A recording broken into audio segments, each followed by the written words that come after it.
한때 EQ 막 이랬던 기억 나시죠? EQ가 뭐죠? 감정지수. 그죠? 우리 인간은 감정이 다른 여타의 포유류에 비해서 잘 발달되어 있습니다. 그리고 이 감정을 언어로서 잘 처리할 수 있는 게 바로 우리 인간입니다. 여러분 있잖아요. 제가요 어릴 때요 미숙아로 태어났어요. 제가 1.9kg로 태어났고요. 8개월이 조금 못되게 태어났었어요. 그래서 저희 아버지가 그러시는데요. 저를 딱 낳아놨는데 사람의 몰골이 아니더래요. 이 허벅지 다리가 우리 아버지의 두 번째 손가락 굵기만 하더래요. 이렇게. 예, 그래서 병원에서는 얘가 나가면 살지 못할 것 같은데요. 그러는데 저희 아버지가 딱 보니까요. 눈이 동그래갖고 쌍꺼풀이 싹 져갖고요. 아그라그 쓰고 울더래요. 이렇게 해서 아이고 얘는 나가면 살겠다 이렇게 생각을 하셨대요. 근데 나름 제가 생각할 때는 저렇게 까다로운 사람이 아니거든요. 그리고 성격 되게 좋아요, 제가요. 웬만해서 화내는 일도 없고요. 웬만해서 기분 나쁜 일도 별로 없어요. 웬만하면 이해가 잘 되고 그러거든요. 전 떨어진 것도 잘 먹고요. 물건 살 때도요. 절대로 까다롭지 않아요, 저는요. 그런데 어릴 때는요. 말도 못했대요, 제가. 밤 9시만 되면 운대요. 아그라그 쓰고 운대요. 목에 핏대가 나게 운대요. 그래서 밤새 운대요. 아침까지. 매일 2돌까지. 그래서 저희 어머님이요. 업고 주무셨대요. 내려놓으면 울어가지고. 그리고 제가요. 너무 안 먹어갖고요. 주변에서요. 어머 얘는 뭐를 먹고 연명을 해요? 이렇게 물어봤대요. 진짜 안 믿기나 보다. 그래가지고 제가 딱 먹는 게 6가지였대요. 밥, 미역국, 김, 김치, 생선, 과일. 제가 계란 후라이를요 6학년 때 처음 먹어봤어요. 맛있더라고요 그때 먹으니까. 근데 어릴 땐 주면요 다 토했어요. 비위가 상해가지고요 다 토하고 그랬거든요. 그리고 등심 있잖아요. 이렇게 구워 먹는 거 대학교 가서 먹어봤어요. 너무 맛있더라고요. 지금은 즐겨 먹어요. 굉장히 편식이 심했던 거죠. 그런데 지금 생각을 해보면 우리 부모님이 나를 더 잘 키우려는 마음에 5대 영양소를 골고루 해서 나한테 주려고 했다면 뱉지 말고 너 꽉 물고 있어 뭐 이런 엄마들 많거든요. 입에 넣어주고 꿀떡 뭐 이러는 엄마들 많거든요. 심지어는 동네에서 나랑 놀지 말라고 그랬대요. 쟤 어디 아픈 애 같다 이렇게. 그랬는데 저희 어머님이 누가 그러면 얘요 달리기 되게 잘해요 이렇게 얘기하고 저희 아버지는 얘요 나름 똑똑해요 한글도 되게 일찍 깨쳤어요 이렇게 얘기를 해주셨지. 이렇게 쥐어박으면서 야 너 안 먹으니까 이런 소리 듣잖아 이러질 않으셨어요. 아마 그랬다면 지금 성격이 많이 녹아났을 것 같아요. 자, 이게 무슨 의미가 있는지 잘 생각을 해보셔야 돼요. 제가 아까 감정 발달에 대한 얘기를 오늘 하겠다고 그랬잖아요. 감정 발달은 어떤 거냐면요. 무슨 상황이 생기면 인간은 그거에 맞게 감정을 느낍니다. 근데 그 감정을 제대로 느껴야 돼요. 제대로. 그리고 이 감정을 제대로 표현하고 다룰 수 있어야 돼요. 그리고 이렇게 감정을 잘 다루는 사람들은 나아가서 타인의 감정을 잘 이해하고 공감할 수 있습니다. 이런 사람이 정서가 잘 발달된 사람입니다. 어떤 사람은요, 스트레스를 딱 받으면 짜증나! 그냥 이 말을 다 해요. 이래도 짜증나고 상사한테 혼나도 짜증나고 엄마한테 잔소리 들어도 짜증나고 스트레스 받아. 그냥 이렇게 생각해요. 근데 짜증나라고 표현하는 그 안에 들어가 있는 감정 중에는 기분이 나쁜 것도 있고 화가 나는 것도 있고 또는 속상한 것도 있고 슬픈 것도 들어가는 거예요. 근데 이런 것들을 자세하게 세분화시키지 않고 무조건 짜증나, 스트레스 받아 이러고 말아버린단 말이에요. 그리고 나서 그 감정을 어떻게 처리하죠? 퍼먹. 이렇게 감정을 처리하고 이렇게 느끼면 안 된다는 거죠. 불안은 불안으로 느껴야 돼요. 슬프면 슬픔으로 느껴야 됩니다. 화가 나면 화가 난다고 느껴야 돼요. 그런데 배가 고파도 화를 내고 슬퍼도 화를 내고 화난다고 계속 먹고 이거는 감정 발달이 안 된 사람이에요. 이런 사람이 결혼을 해서 아내가 여보 나는 명절이 되면 너무 스트레스 받아. 어머니 때문에 힘들어. 이렇게 말을 하면 야 그래서 내가 엄마 뱃속으로 다시 들어가리? 뭐 이렇게밖에 얘기 더 해주겠습니까? 감정 발달이 안 된 사람은 여기에 제대로 얘기를 못 해줍니다. 그래, 당신이 좀 스트레스 받는 나도 알고는 있어. 근데 상황이 내가 어떻게 개입을 하면 더 나빠지니까 내가 그냥 가만히 있는 거지. 당신을 이해하지 못해서 그러는 거는 아니야. 이렇게 얘기를 못 합니다. 그것도 어려우면 그냥 어머니 때문에 스트레스 받아 그러면 그러네. 이래도 되거든요. 이것도 어려운 거예요. 그리고 그들은 다 뭐라 그러냐면 아내를 사랑한다고 그래요. 그러면서 뭐라 그래요? 시끄러 이렇게 얘기한다고요. 여러분 지금부터 하는 얘기가 되게 중요한데요. 감정 발달은요. 후천적인 거예요. 절대 선천적인 거 아니에요. 그리고 감정의 발달은 평생 동안 거듭되어질 수 있어요. 지금도 안 늦었습니다. 지금부터 하셔도 됩니다. 자, 그런데 여기서 우리가 한 가지 생각을 좀 해봐야 되는 거는요. 여러분들 지금 이렇게 다 훌쩍 컸습니다. 그리고 이제 다 성인이 되셨습니다. 그렇지만 어릴 때에 부모와의 관계에서 감정적인 교류가 원만하지 않고 뭔가 결핍이 있고 갈등이 있어서 아직도 마음 아파하는 젊은이들이 우리 주변에 많습니다. 그리고 여기 오신 분들 중에도 아직도 그러한 결핍감과 갈등으로 인해서 마음이 아픈 분도 많이 있을 겁니다. 특히 오늘 저한테 조언을 들어보고자 이 자리에 참석하신 분이 계세요. 우리 은혜 씨. 저는 가부장적인 부모님과 살고 있어서 엄마 아빠 말을 무조건 따라야 돼요. 제가 이제 의견을 이야기하면 말대꾸라고 생각을 하시거든요. 근데 제가 장녀다 보니까 동생들보다는 저한테 더 냉정하시고 더 차가운 면도 있으시고 그러다 보니까 저도 엄마 아빠한테 살갑게 굴지를 못해요. 그래서 더 거리감도 느끼는 것 같고 그래서 제가 어떤 행동이나 어떤 대화를 하면서 부모님하고 소통을 해야 되는지 그게 너무 어려운 것 같아요. 네. 은혜 씨의 부모님이 지금 50대 아주 가부장적이고 자식에게 뭔가 져주는 거를 굉장히 힘들어하고 이런 부모의 전형적인 모습입니다. 그런데요, 부모와 자식 관계는요, 논리적일 수가 없어요. 사랑으로 맺어진 관계이기 때문에요, 상처도 더 많이 받습니다. 그리고 서로 더 많이 이해받을 것을 기대하기 때문에 더 힘든 게 부모 자녀 관계입니다. 부모 자식 간에는요, 어떤 게 필요하냐면요, 불편하고 싫은 감정을 좋게 표현하는 연습을 하셔야 합니다. 은혜 씨 같은 경우는 부모님한테 본인의 싫은 표현을 할 때 먼저 밑에 뭔가를 한 번 더 까셔야 돼요. 부모님이 최선을 다해서 어려운 시절에도 저 열심히 키워주신 거 제가 알거든요. 이렇게 얘기를 하고 시작하셔야 돼요. 그리고 제가 이야기한 거에 너무 언짢아하지 마세요. 가장 가까운 사람으로 생각하기 때문에 그냥 편하게 얘기하는 거예요. 이렇게 얘기하셔야 돼요. 안 그러면 좋게 표현이 안 돼요. 그리고 부모님들은 이거에 대해서 우리가 이렇게 너를 사랑하고 키웠다라는 본질을 이해하지 못하고 오해한다고 생각해요. 그래서 굉장히 언짢아지는 거죠. 인간은요, 일정한 나이가 되면 부모로부터 독립되고 하나의 개체로서 살아가야 됩니다. 그래서 때로는 싫은 소리도 해야 합니다, 부모한테. 그리고 싫은 소리를 할 때 좋게 표현하는 연습을 많이 하셔야 됩니다. 좋게 이야기하면 부모님이 알았어, 그렇게 하마, 이렇게 얘기할까요? 안 합니다. 나중에 보면 표현 안 한 것만 못한 일이 생겨요. 무슨 솔직한 얘기를 했다고 보면 나중에 울고불고 서로 싸우고 있거든요. 그러니까 말을 안 하는 게 낫다라고 생각하죠. 그럼 말을 안 하면 여러분들 압력솥에 밥을 줄 때 압력을 조금씩 빼야지만 나중에 밥이 잘 되잖아요. 그죠? 압력이 안 빠지면 뻥 하고 터집니다. 그런 것처럼 불편한 감정들은 적절히 빼서 배출할 수 있어야 됩니다. 특히 사랑을 전제로 맺어진 가족 간에는 말을 할 수 있어야 합니다. 그래서 제가 여러분들께 드리는 조언은 부모님의 반응, 부모님의 답, 관계없이 그냥 하고 싶은 말씀을 하세요. 대신 좋게 하세요. 절대로 악을 지르거나 소리 지르지 말고 격분하지 말고 얘기하세요. 그러려면 거울을 보고 연습을 많이 하세요.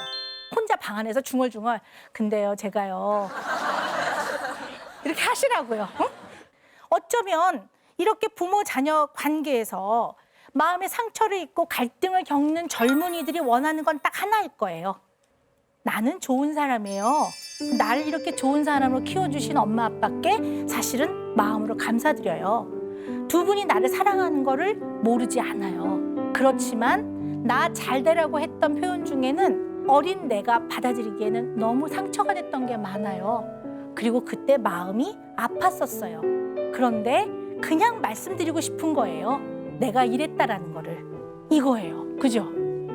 그래서 여러분들은 이런 후천적으로 발달돼야 되는 정서 발달이 만약에 좀 미숙하고 잘 안 됐다는 느낌이 들 때는 지금부터 열심히 노력하십시오. 마음이 편안한 사람이 행복한 사람입니다. 그리고 정서가 잘 발달되면 타인을 잘 이해하고 공감하기 때문에 대인관계가 원만합니다.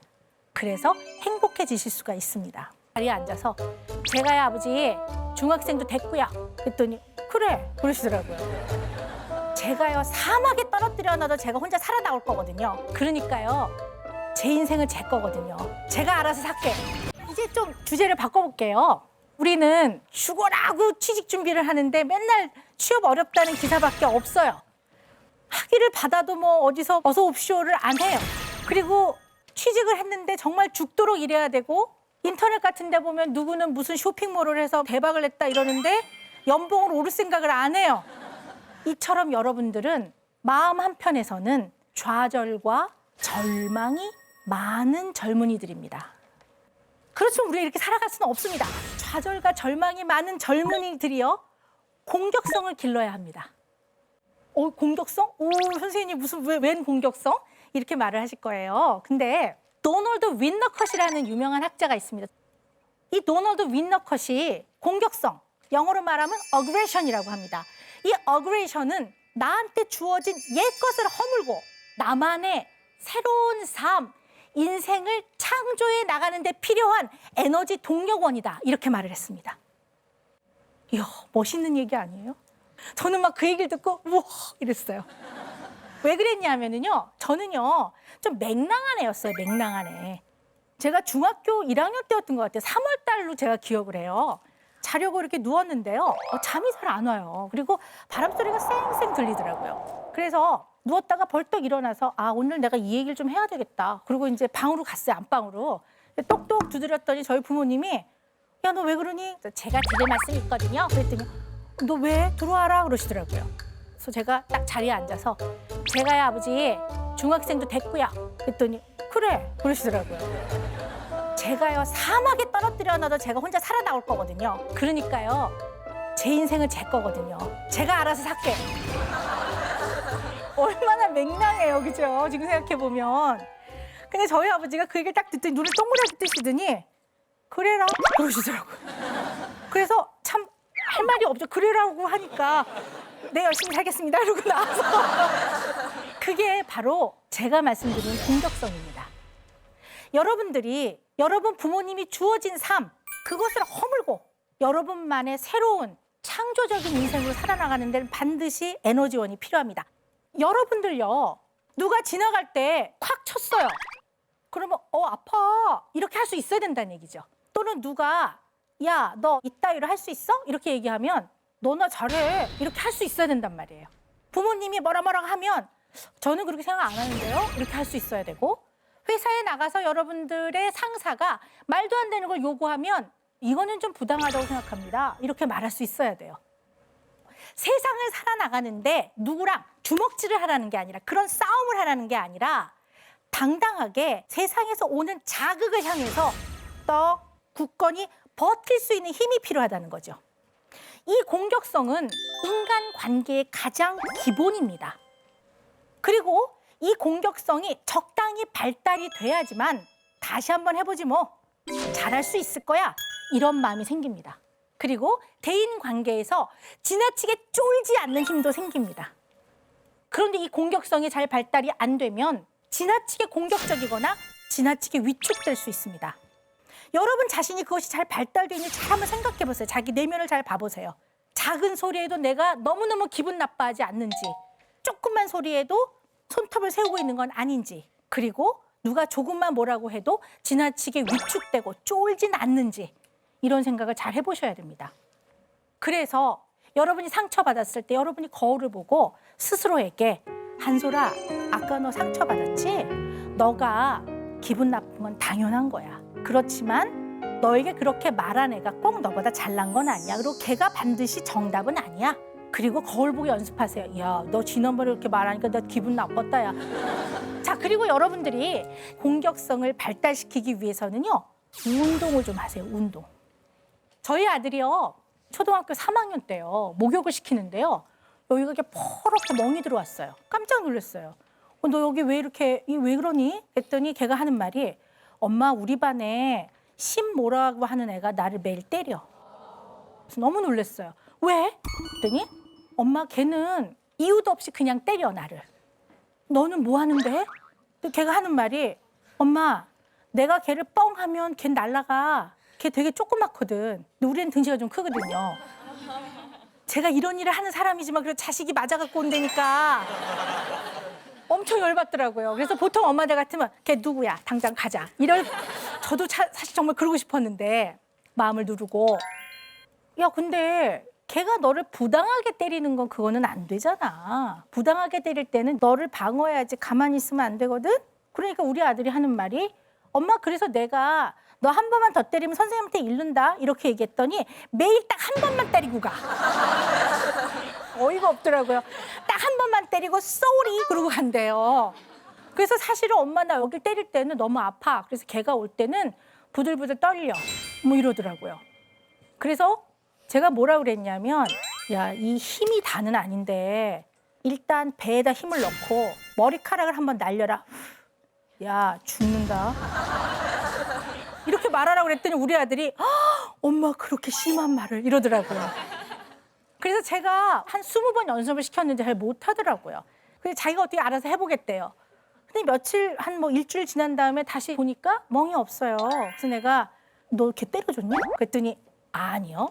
그럼 엄마가 하란 방법을 했어? 그랬더니, 엄마가 하란 방법은 좀, 이러더라고요. 그래서 너 어떻게 했니? 그랬더니 우리 아들이 하는 말이, 엄마, 걔가요, 책상에 앉아있길래요, 제가 가갖고요, 그냥 확 누르면서, 야, 나 좀 업어주라, 이랬대요. 근데 우리 아이가 체격이 좋으니까 걔가 꽉 눌리더래요. 그래서 오, 이러더래요. 그래서 다음에 업어줘. 그리고 이제 왔더니 걔가 다음에 자기한테 옆으로 안 오더래요. 그러니까 나름 우리 아들도 방법을 생각했던 것 같아요. 그래서 제가, 아이쿠, 안 되겠다. 무슨 생각이 들었냐면, 저는 초등학교 다닐 때 우리 반 남자애들 저를 좀 무서워했거든요. 때려준 건 아니고 저 되게 조그맸는데요. 좀 웃기는 애였어요. 맹랑한 애였어요, 저는요. 그래서 중학교 때도 쉬는 시간에 창문에 이렇게 있으면 바바리 아저씨가 이렇게 와가지고, 얘들아! 그러면서 이렇게 쫙 하는 아저씨 있잖아요. 그러니까 막 애들이 소리를 지르고 막 수업에 너무너무 방해가 되는 거예요. 근데 제가 반장이었거든요, 중학교 1학년 때요. 근데 애들이 저보고, 야, 반장 네가 가서 어떻게 해결 좀 하래요. 그래서 제가 이렇게 내려가서 이제 나갔더니 저를 딱 보더니, 학생! 그러더니 이렇게 짠! 하더라고요. 그래서 제가 뭐라 그랬냐면, 아저씨, 네, 예쁘지도 않은 걸 뭘. 그랬더니 그 아저씨 다시는 안 나타났어요. 제가 약간 좀 그런 애였거든요. 저는 맹랑했는데 우리 아들은 안 그렇더란 말이에요. 그래서 너무 걱정이 돼가지고 그 다음부터 제가 운동을 시켰어요. 운동을 시키는데 생활체육부터 먼저 시켰어요. 스트레칭 뭐 이런 거 있죠. 얘가 4학년, 5학년, 6학년, 중학교 1학년이요. 5년을 이제 운동을 주 한 3회 정도 해요. 그랬더니 완전히 지금은 짐승남이 됐어요. 중학교 2학년인데 1m 78에 몸무게는 절대 공개하지 말라고 그래갖고 제가 몸무게 공개는 안 하는데요. 등치가 막 이래요. 그래갖고 막 뭐 이두박근 막 이래요. 근데 아이가 이제 그러니까 다른 게 아니라 자신감이 생기는 거예요. 심신이 발달해야 되는 거 아니겠습니까? 머리만 비대해지고 외국어만 많이 한다고 해서 사람이 건강한 게 아니에요. 몸이 발달돼야 되는데 이런 게 안 되니까 정상적인 공격성 뭐 이런 게 잘 발달이 안 되는 거예요.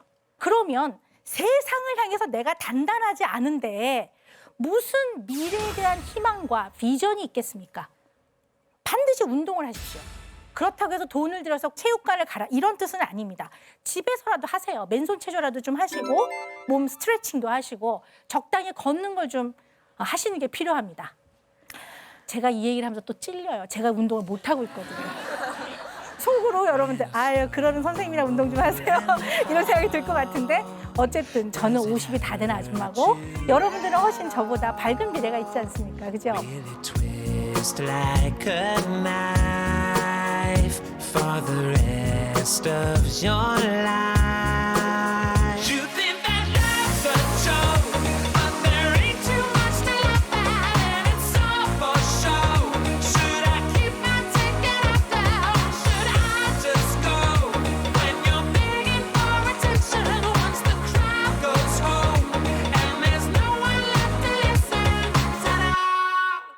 그래서 매번 크리스마스 이브가 되면 아버지랑 손을 잡고 거기 자파상 앞에 가서 이거 쳐다보는 거예요. 저걸 언제쯤 가질 수 있을까? 그러면 이제 저희 아버지가 내년 크리스마스 때는 갖게 되지 않을까? 그럴 수 있겠죠? 물론 산타를 믿었던 건 아니고 이제 아버지가 사주신다는 건 알았지만 참 어이가 없는 게 우리 고3들, 재수생들 너무 공부 열심히 해야 되잖아요. 그냥 막 야간 자율학습 막 10시 반, 11시까지 막 빡빡 줄 긋고 하고 와요. 그럼 집에 와서 어떻게 하죠? 게임해야죠. 왜냐면 스트레스 풀어야 된다고 생각해서 게임을 막 하는 거예요. 그러면 뇌는 그 용적이 어느 정도 제한되어 있어요. 그래서 이미 배운 것들을 좀 버리지 않으면 새로운 정보가 저장이 잘 안 돼요. 그러니까 열심히 배우고 와서요.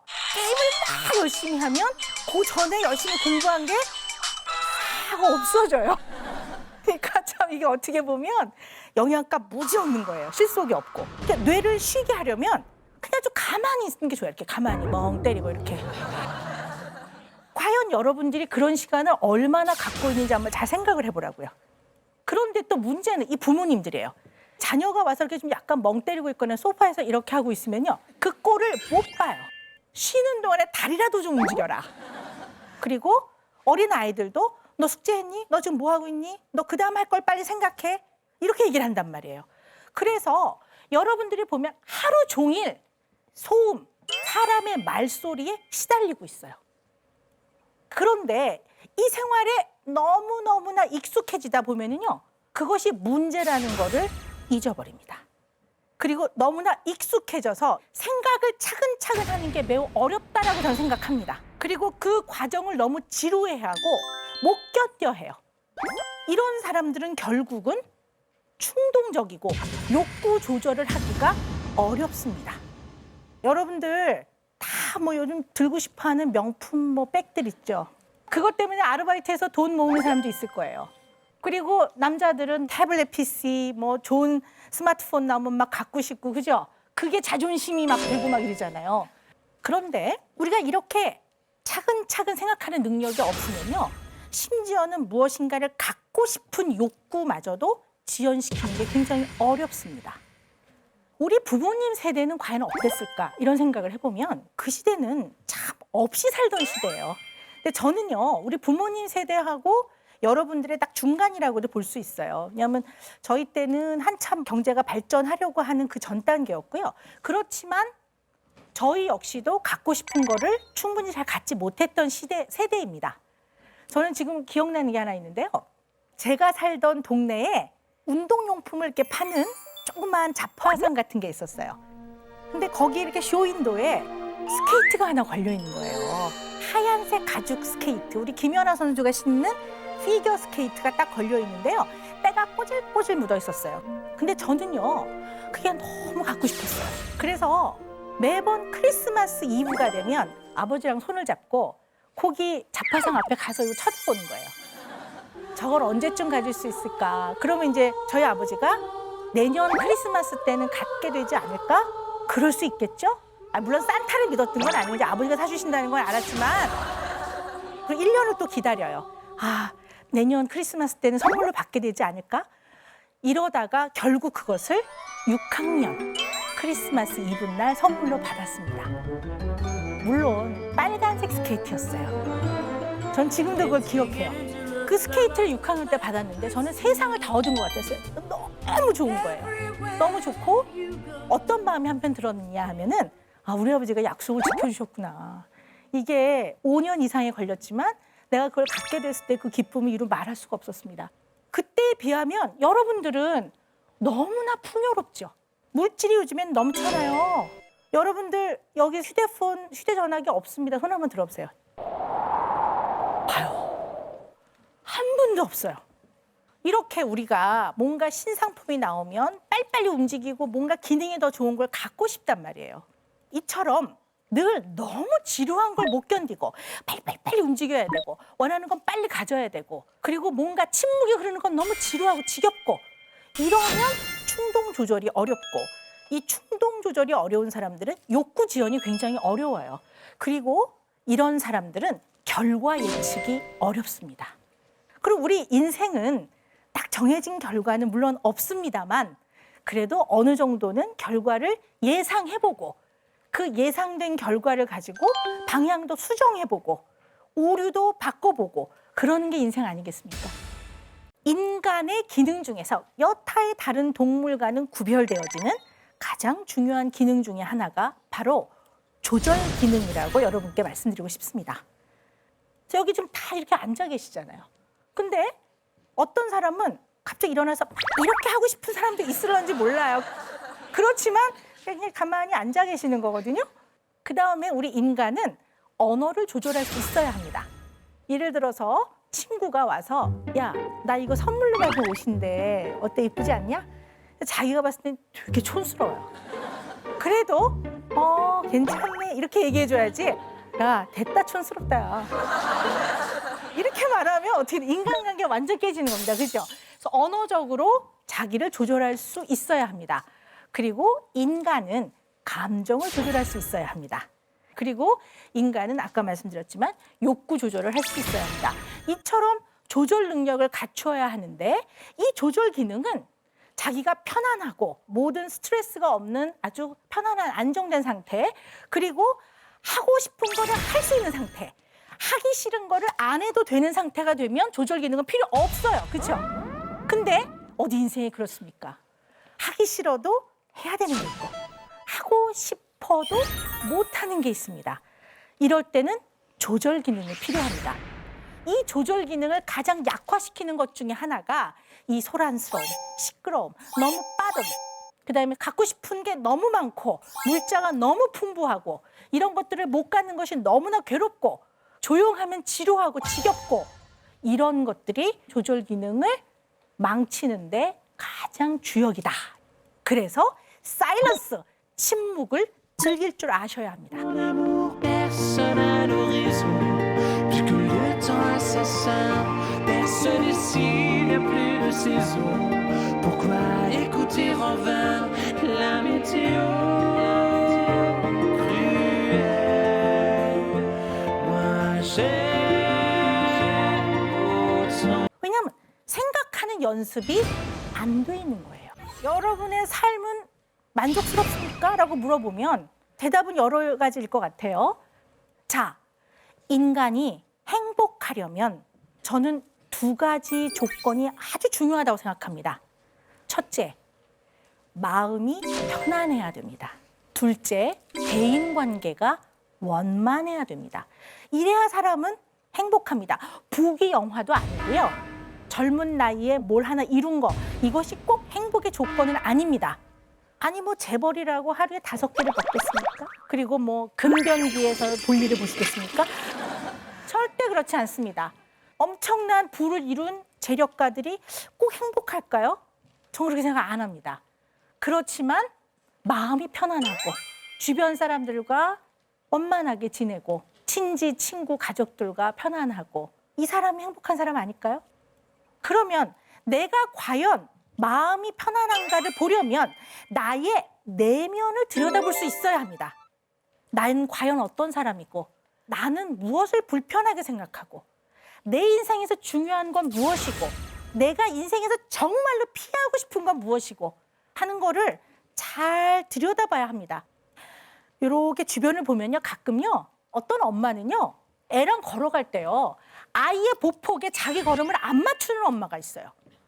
막 자기는 빨리 가요. 근데 아이는 아무래도 엄마만큼 빨리 못 걷거든요. 그럼 가다가 자꾸 넘어진다고요. 넘어지거나 이렇게 발이 꼬이거든요. 그러면 엄마가 똑바로 걸어, 잘 따라오라고 했잖아 라고 얘기해요. 그럼 이분은 전혀 생각을 안 해보는 거예요. 얘가 왜 이렇게 자꾸 넘어지지? 이런 생각을. 그것처럼 주변을 한번 돌아보세요. 그리고 타산지석을 삼아보세요. 아, 저 사람은 저런, 나는 닮지 말아야 되겠다. 저 남자는 되게 추운데 자기 혼자 목도리 하고 가네. 옆에 가는 여자친구한테 목도리 안 돌려주네. 쟤는 안 되겠다. 이렇게 주변을 살펴보고 나의 내면을 만나는 과정을 통해서 자기를 이해하게 됩니다. 자기를 이해하고 자기를 받아들여야 변화가 가능한 겁니다. 얼마 전에요, 우리 싸이 씨 전 세계를 강타했어요. 정말 자랑스럽습니다. 그런데 문화평론가 이런 분들이 이제 그거에 대해서 분석을 많이 하시더라고요. 이게 왜 이렇게 전 세계적으로 열광하게 됐는가 하는 걸 분석하시는데요.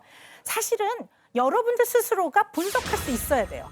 어떠한 문제가 생기거나 어떤 문화적인 영향을 주는 사건이 생기면 왜 그럴까? 이래야 되는데 제가 물어봐요, 젊은이들한테. 야, 여기 싸이의 말춤이 왜 이렇게 인기를 끄는 것 같으니? 특히 서양 사람들한테도. 그러면 재밌잖아요. 그리고 자긴 쳐요, 그냥 이렇게. 추느라고 정신이 없지 이걸 다양하게 분석을 안 해봐요. 왜냐하면 생각하는 연습이 안 돼 있는 거예요. 생각하는 능력이 없는 게 아니에요. 여러분들은요, 우리보다 교육적인 지원을 훨씬 많이 받은 사람들이에요. 한번 이런 측면을 생각해 보자고요. 친구랑 어디 음식점에 갔어요. 근데 너무 접시에 예쁘게 담겨 있는 거예요, 음식이요. 그리고 맛있어요. 여러분들 뭐 하세요? 그렇죠. 다 사진 찍어요. 그리고 열심히 올려요. 그리고 거기서 반응이 안 오면 너무 서운해하는 거예요. 그죠? 그러면 정작 나랑 밥을 먹으러 간 이 친구하고 얘기를 해야 되는데 이렇게 마주 앉아서 이것들을 하고 있는 이거. 저는 그걸 보면서 삶이라는 게 기념도 해야 되고 사진도 올려서 나중에 기억할 수 있고 추억할 수 있는 건 너무 좋죠. 그게 나쁘다는 얘기가 아니라 다른 측면을 볼 수 있는 능력도 같이 갖고 계셔야 합니다. 요즘 사람들은요, 모든 게 이벤트예요. 모든 게. 그리고 친구 사이에서도 진지한 얘기를 나누는 걸 너무 힘들어해요. 그냥 상대방이 지루해할 것 같죠? 또 한편으로는 내가 이 얘기를 했다가 얘하고 사이가 나빠지면 소문내면 어떡하지? 이런 생각도 사실 한다고요. 그러니까 맨날 만나면 그저 농담하고 좋게 웃고 떠들다가 끝나지 정말 진지한 나의 내면, 나의 고민, 내가 가족 간에 가지고 있었던 갈등들, 내가 미래에 대해서 고민하는 거 이런 것들을 정말 친한 친구하고도 잘 나누려 하지 않습니다. 여러분들 조용히 가만히 나의 내면을 들여다볼 기회를 가지셔야 합니다. 지금 이 자리에서 한번 눈을 잠깐 감아보세요. 가만히 감고 나의 내면을 한번 잘 느껴보세요.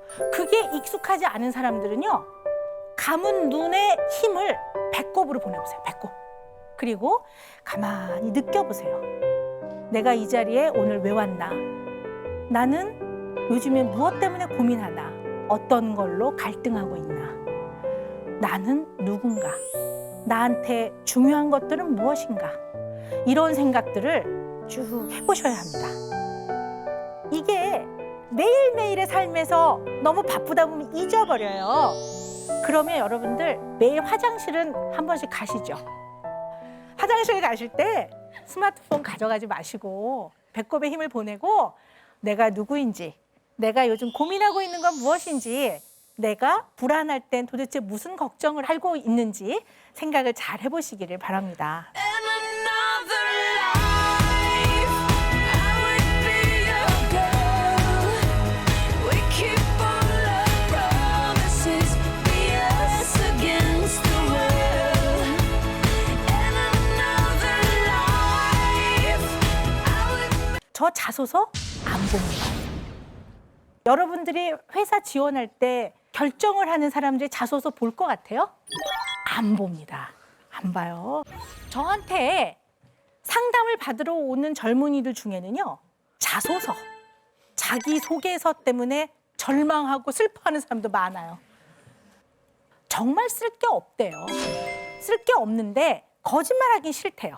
그리고 자소서를 쓸 때 본인이 휴학을 했다든가 공백이 생기는 것들을 솔직하게 적어야 될지 말아야 될지 고민했더니 자기 친구가 와서 얘기를 하는데 뭘 그런 거 갖고 고민하면서 이렇게 쭉쭉쭉 써내려 가라고 조언을 해주더래요. 근데 거기서 다시 한번 좌절을 했대요. 자소서 하나를 자신 있게 못 쓰는 자기 자신이 너무나 형편없는 사람이라는 생각이 들어서 우울해졌다는 거죠. 저는요, 다른 이제 병원을 경영하고 있는데요. 제가 그래도 같이 일하고 있는 직원들이 꽤 많이 있습니다. 저 자소서 안 봅니다. 여러분들이 회사 지원할 때 결정을 하는 사람들이 자소서 볼 것 같아요? 안 봅니다. 안 봐요. 근데 그걸 왜 써오라고 하냐면요, 여러분들의 성실성을 보라고 하는 거예요. 오타는 없는지, 오타가 있으면 그 여러분들 점수 깎이는 거예요. 철자폰 맞춰 써야 됩니다. 그리고 깨끗한 글씨를 썼는지 칸을 너무 많이 띄워놓으면 조금 그건 아니에요. 그죠? 꽉 채워야 됩니다. 그거를 보는 거죠. 내용을 읽을 시간이 없어요. 그리고 잘 안 봐요. 그냥 대필해 주는 것도 있다는 걸 알기 때문에 잘 안 봅니다. 왜냐하면 직원을 뽑을 때 정말 궁금한 거는 직접 물어보면 됩니다. 그들한테. 그런데 자소서 때문에 좌절하는 젊은이들이 너무나 많더란 얘기죠. 자, 그런데 스펙 문화가 갖는 문제가 있어요. 자기 스펙에 한 줄 더 추가할 수 있는 게 아닌 거는 열정을 쏟기가 조금 어려워요. 왜냐하면 친구네 뭔가 일을 좀 도와줬다. 그럼 그거 스펙 넣긴 좀 그렇거든요. 그러면 그 시간에 내가 가서 얻은 자격증을 받는 게 더 낫다고 생각을 하는 거죠. 근데 과연 그럴까 하는 거예요. 저의 옛날 이야기를 해드리겠습니다. 저는 정말 인턴 레지던트 동안에는요. 거의 집에를 못 가요. 너무나 일이 많아서. 그런데 내가 담당하고 있는 환자가 좀 상태가 안 좋으면 오후여도 집에 잘 안 갑니다. 가서 이렇게 돌봐요. 그리고 수련을 받는 동안에 전공의 과정에 돌면서 이제 다 모든 섹션을 다 경험을 하는데 교수님이 때로는 아주 잡일을 시키는 경우도 많아요. 근데 우리 때는 이런 일들을 그냥 담담히 받아들였어요. 왜냐하면 이런 것들을 해내는 것 또한 훈련 과정이라고 생각을 했고 이런 것들이 다 나를 뭔가 발달시켜 나가는 과정이라고 생각을 했습니다. 근데 요즘은요. 동기들이 다 이제는 대학에서 주임 교수를 되고 다 그런 시대거든요. 도대체 일을 시킬 수가 없대요. 하라고 하면 이걸 제가 왜 꼭 해야 되는지를 물어서 자기가 담당해야 될 일이 아니라고 생각하면 안 한대요. 그리고 눈에 보이는 거, 예를 들어서 실험을 해서 논문에 이름이 올라가거나 그런 일은 잘 한대요. 근데 오늘 저 환자 상태가 좀 나쁜데 네가 좀 더 좀 볼래? 그러면 아 오늘 제가 당직이 아닌데요 라고 하는 사람들이 있대요. 아 다 그런 건 아니고요. 자, 그런데 여러분 한번 생각해 보세요. 우리가 살면서 자기가 하고 싶은 것만 하고 살 수는 없지 않습니까? 하기 싫은 것도 받아들여야 되고 때로는 내가 좀 손해도 보고 티는 안 나지만 내가 좀 져주고 내가 좀 양보하고 이렇게 살아가는 것이 인간이 좀 더 인간답게 살아가는 과정입니다. 그런데 요즘 젊은이들은 그런 생각을 많이 안 해보는 것 같아요. 늘 마음 안에는 억울함이 있고 이게 당장 내 눈에 어떤 나의 이득으로 다가오지 않으면 이걸 시키는 것에 대해서 굉장히 기분이 나쁘고 뭔가 이런 것들을 거절하지 못하고 하면 내가 뭔가 굉장히 못난 것 같고 피해의식이 생기고 이런 마음들이 많다라는 거죠.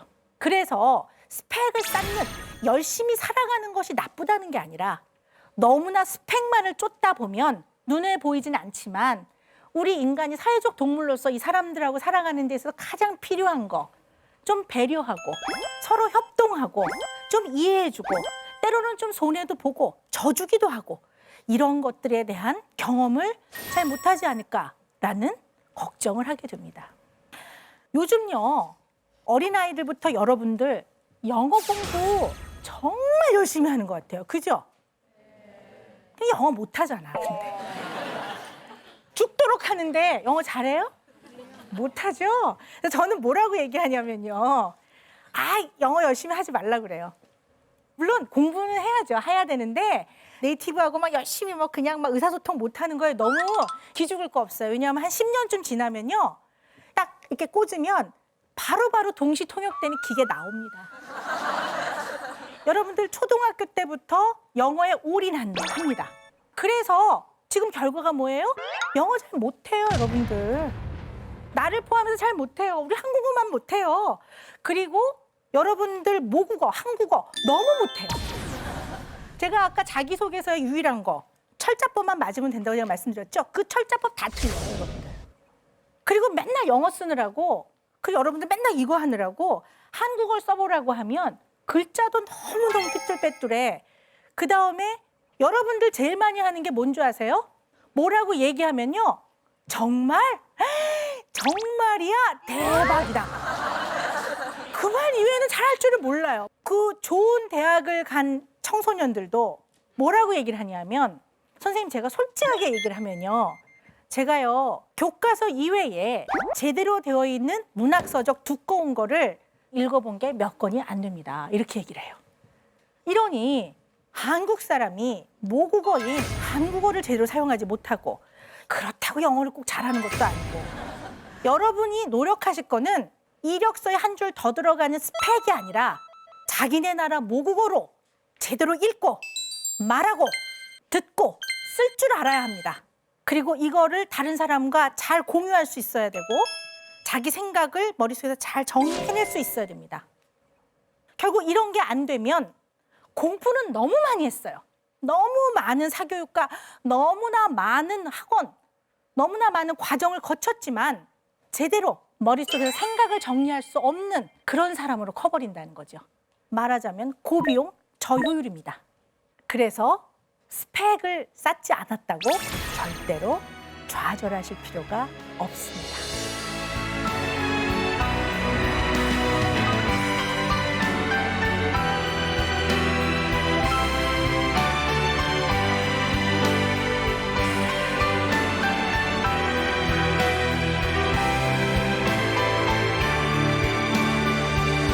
하나만 내가 얘기하겠다. 평생 하나만. 이게 처음이자 마지막이다. 아니 하나님한테도 따지듯이 얘기했습니다. 네. 깡패처럼 얘기했어요. 깡패처럼. 30년 만에 학교로 오셔서 이제 네. 이 교실까지도 왔네요. 네. 그분이 착하게 살자. 네. 네. 이제 조폭 영화에 잘 나오네. 착하게 살자 등에 새기고 다니는. 아니, 그때 문신은 착하게. 착하게. 문법에 안 맞게. 네. 아니, 선생님 어떤 여고생이셨어요? 학교 다닐 때? 아, 저는 모범생이었는데요. 그렇다고 막 이렇게 팍 이러진 않았어요. 꽉 막힌. 네, 그렇진 않았고요. 저희 때야 뭐 과외도 못하던 시절이고요. 학원도 못 가던 시절이니까 이제 공부를 스스로 열심히 할 수밖에 없는 시절이었거든요. 그리고 그때도 입시 교육을 많이 시켰죠. 네. 근데 성심학교는 정말 특이하게 학생들을 전인 교육을 시켰어요. 그러니까 인성을 굉장히 중요하게 생각하셨고요. 그래서 그분이 착하게 살자가 된 겁니까? 사실 그런 것 같은데요. 그래서 그런 어떠한 점수를 몇 점을 더 얻어서 좋은 학교를 가느냐 보다는 굉장히 존중받고 저희들은 뭐 체벌 이런 거 정말 없었습니다. 선생님이 학생을 때린다는 거 있을 수도 없었고요. 저희들은요. 너무나 좋은 영향을 많이 받았다고 생각을 합니다.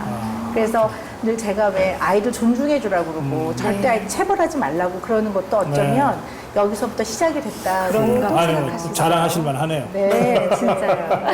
너무 자랑스럽습니다, 저 오늘. 부럽습니다. 아니, 오은영 원장님께서는 워낙 이제 아이들이랑 늘 함께 하시다 네. 보니까 웃으실 일도 참 많으시잖아요. 네, 네. 요즘 오은영 박사님을 가장 미소 짓게 하는 것 딱 몇 가지만 이야기하자면 뭘 꼽으실 수 있을까요? 제가 믿기지 않으시겠지만 날씬했던 사람입니다, 제가. 삐쩍 마르진 않아도 네. 날씬했어요, 제가. 대학 다닐 때도 그랬고, 대학 교수할 때도 제가 날씬했었습니다. 아무도 안 믿지만. 아니, 믿을게요. 근데 이제 개원하고 이제 워낙 움직임이 적고 합종에 앉아서 일을 하니까 체중이 많이 늘었어요. 20kg가 넘게 한 25kg 늘은 것 같아요. 네. 그래서 생활 패턴을 딱 바꿨어요. 근데 2달 동안에 한 4.5kg가 빠져가지고요. 다이어트 중이신 거네요? 근데 뭐 아무도 안 믿어요. 그뭐 빠진 거야? 그래서 했는데 아니 뭐 빠진 겁니다. 그래서 이제 그게 또 즐겁고요. 네. 예. 그래도 역시 이제 우리 아들이 저한테 행복의 원천이죠. 근데 저희 아들은 키가 1m 81 정도 되는 것 같아요. 굉장히 크고 등치가 건장한 좋고. 청년이네. 예. 운동을 해갖고 막 몸이 딸딸하고 그렇거든요. 네. 근데 저랑 체형이 똑같아요. 저랑. 다리를 이렇게 올리면 이 다리 모양이 똑같이 생겼어요. 그래서 너무 뿌듯한 거예요. 아, 얘 역시 바뀌지 않았거든요. 아니 그 사내라며 네네. 몇 살이에요 아들이? 고등학교 2학년입니다. 아직도 철이 안 들어갔고 아니 엄마랑 다리를 번쩍번쩍 올리고 저렇게 좋아해요? 맞춰주고 그러잖아요. 그 나이에도 여전히 좀 스킨십도 하고 뭐 그래요. 네. 이게 외동인데요. 네. 아니 제가 볼 때는 이제 엄마를 맞춰주는 것 같습니다. 그래서 너무 흐뭇하죠. 너 어떻게 그러시겠다. 나를 똑 닮았니? 막 이러면서 예, 좋아하는 예. 거죠. 그 오은영 선생님의 이야기와 학창 시절 이야기, 어린 시절 이야기를 쭉 돌아보는 거는 거의 처음인 게 아닌가 저는 그런 네. 생각이 들어서 더 기대가 되는데요. 아마 지금 시청하고 계시는 시청자 여러분들도 마찬가지실 것 같아요. 제가 중학교 1학년 때였던 걸로 기억해. 1학년인가 2학년이니까 정확하게 2학년 초였던 것 같습니다. 근데 그냥 저녁에 갑자기 저하고 오빠하고 앉으라고 하시더니 아버지가 내가 내일 수술하러 병원에 들어간다. 근데 내가 위암 진단을 받았다. 내가 혹시 뭐 문제가 있더라도 동요되지 말고 열심히들 살거라. 뭐 이제 이런 얘기를 하시면서 담담하게 말씀하셨어요. 아니 뭐 그렇게 그렇게 담담하게 말씀하셨어요. 그리고 요만한 수첩을 주시면서 여기에 통장 뭐 이런 거 다 있고 너희들 대학 공부할 정도까지는 아버지가 모아놨으니까 대학은 공부할 수 있을 거다 이렇게 거의 이제 유언처럼. 그래서 이제 뭐 너무나 당황했죠. 그래서 이제 방으로 돌아온 다음에 눈물이 폭포수처럼 떨어지더라고요. 막 어떻게 할 수가 없을 만큼 막 이제 울게 됐는데 갑자기 기도를 하는데 잘 교회도 안 나가면서 이제 그날은 막 기도를 하는데 뭐라고 기도하셨어요? 그 제가 하느님 하나만 내가 얘기하겠다. 평생 하나만.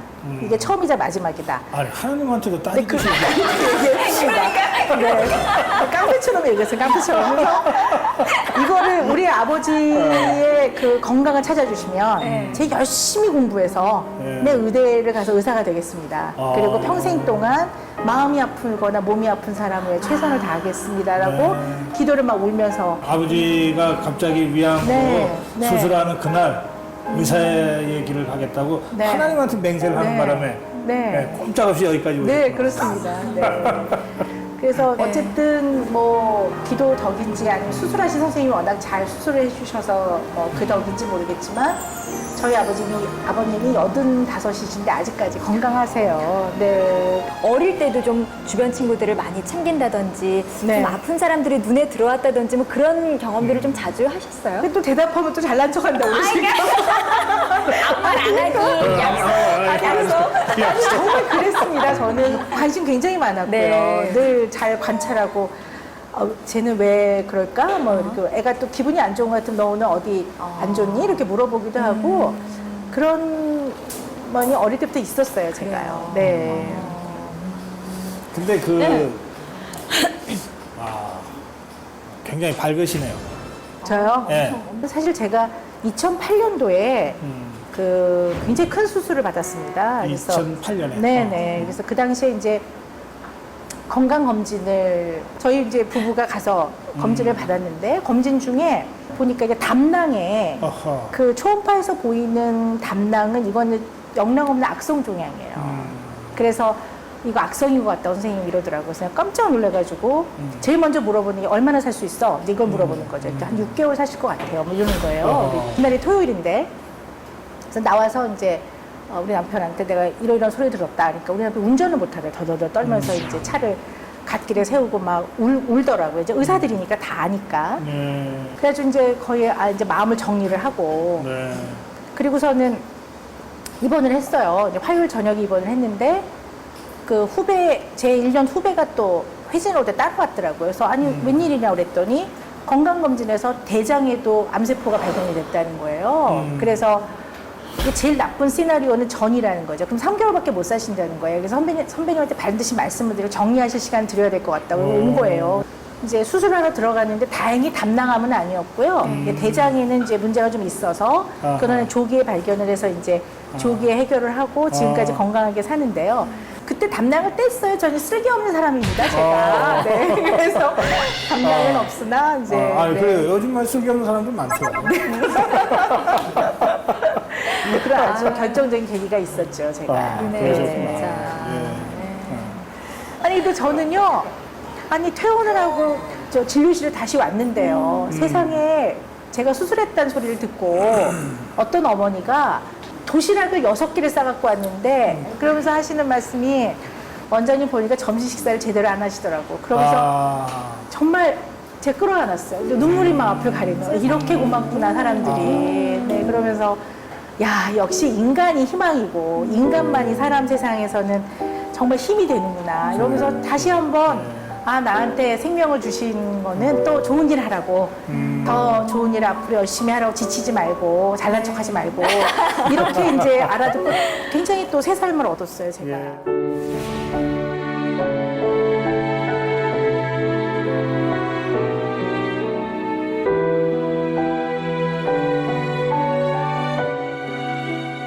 인간에 대한 존중은 절대 바뀌면 안 될 것 같아요. 돈이 있으나 없으나 지위가 높으나 낮으나 인간은 인간을 존중해야 되고 아까 말씀드렸지만 사람을 때릴 수 있는 권리는 아무에게도 없는 거고 그게 설사 뭐 대통령이든 왕이든 그건 아무에게도 없는 거고요. 네. 보실래요? 어머나. 저는 이 사진이 없어요. 아, 그래요? 네. 감회가 새롭습니다. 어떤 사진이에요? 이게 이제 1997년, 8년 요럴 때거든요. 네. 그때는 우리나라에서 국가 사업으로 뭔가 국민들의 정신 건강을 돌보는 것들이 체계화되어 있지 않았어요. 불과 20년 되는데요. 네, 아주대학에 근무하던 시절에 거기에 이제 아주대학교 총장님 이하 다 저희들 선배들이 이런 부분에 굉장히 열심히 일하던 사람들이었어요. 그래서 이게 이제 국가에서 지속적으로 찾기 어렵고 내년 정신적으로 힘들고 건강하지 못한 사람들을 국가에서 지원을 해서 치료와 여러 가지 교육이라든가 서비스를 받게끔 하는 것을 좀 안정되게 하는 사업을 시작을 한 거죠. 이게 이제 어떻게 보면 체계화된 국가 정신보건 사업 중에서 어린이를 대상으로 한 아마 첫 사업이라고도 볼 수가 있습니다. 그때 우리나라 최초로 이제 네. 어린이 정신 건강 네. 진단 클리닉을 하신 건데 네. 기억에 나는 환자들이 좀 많이 있겠어요. 많이 있죠. 일단 빈부 차이가 있는 지역에서는 반드시 개입을 해줘야 되는 아동, 그들의 부모들이 있죠. 그러니까 뭐 학대받는 애들도 있고요. 근데 그 학대 같은 경우에는요, 사실 저 집안에서 일어나고 있는 학대를 내가 조금 눈치는 채고 있다 하더라도 아이를 교육하는 거구나. 그러니까 저 집안의 일이다. 그러니까 내가 뭐 개입을 한다거나 이렇게 간섭을 하기가 참 쉽지가 않거든요. 그렇죠. 굉장히 네. 조심스러워요. 근데 가르치는 거와 학대는 아주 명백하게 구분이 됩니다. 정말로. 네. 그래서 제일 이제 제가 걱정을 하는 것들은 체벌을 포장하고 있지만 사실은 학대인 경우들도 꽤 있습니다. 네. 왜냐하면 아프니까 애들이 말을 잘 듣거든요. 네. 잘 들으니까 그 방법을 쉽게 쓰게 되고 또 인간이니까 자기 감정을 그렇게 잘 조절 못합니다, 사실은. 그렇죠. 너무 자신하지 말라고 저는 그러는 거죠. 이거 하지 말라는 거죠. 네. 선생님은 아들을 한 번도 그런 차별하지 않으셨어요? 늘 이 질문 하시거든요. 근데 정말 저는 다른 건 몰라도 한 번도 안 때렸습니다. 네. 어떻게 그럴 수가 있지? 아니 얘가 180이래잖아. 어떻게 때려? 그러면은 매 없이 네. 부모를 조금 무서워할 수 있을 만한 방법은 어떤 게 있어요? 그 매를 들어가지고 애가 무서워지면요. 몇 년 지나면 맷집이 세져요. 그래갖고 이제 점점 안 무서워지게 네. 되고요. 근데 이제 어릴 때부터 맞았던 순간에 굉장히 굴욕감을 느끼기 때문에 누구라도. 그러니까 이제 마음 안에 분노가 치미죠. 정말 하지 마셔야 되고요. 이게 우리는 화를 내지 않으면서 진지한 얘기하는 거 되게 어려워하는 것 같아요. 이게 연습이 정말 필요할 것 같거든요. 그건 그래요. 네. 예. 그렇게 화내지 않고 진지하게 얘기하면 부모를 어려워합니다. 무서워하는 게 아니라 어려워하죠. 네. 아까 우리 어머님들하고 상담할 때도 어머님들이 그 훈육이라는 네. 데 많이 꽂혀 계시더라고요. 네, 네, 네. 훈육이라는 게 뭐예요? 옳고 그름을 가르쳐 주는 거죠. 그래서 이 옳고 그름을 배워서 자기 자신을 조절하고 사회에서 다른 사람과 평화롭게 살아가는 걸 가르쳐 주는 거죠. 되게 우리 부모님들이 아이를 존중하는 마음이 너무 많아서 거절하는 거에 대한 두려움이 있어요. 이걸 자꾸 거절이라고 생각해요. 아하. 그러니까 안 되지, 그러지 마세요, 뭐 이런단 말이에요. 그러니까 이건 훈육이 아니죠. 이건 안 되는 거야. 이렇게 말할 수 있어야 되는데 그걸 잘 못 하시더라고요. 그래서 제가 막 연습시켜요. 안 되는 거야. 이렇게 하라고 그러면 안 돼, 뭐 이러는데 안 되는 거야. 이렇게 하라고 그러죠. 절대 하지 마라. 위험하다. 맞아. 그만해. 권위를 갖고 얘기해라. 네네. 그런 거는 지시를 내려도 되는 그렇지. 건데. 권위적으로 군림하라는 게 아니고 네, 그렇죠. 필요한 권위를 가져야죠. 아이들이 존중할 만한 네. 권위를 가지고 안 네. 되는 건 안 되는 네. 거라고 가이드라인을 네. 정확하게 네. 보여줘라. 네.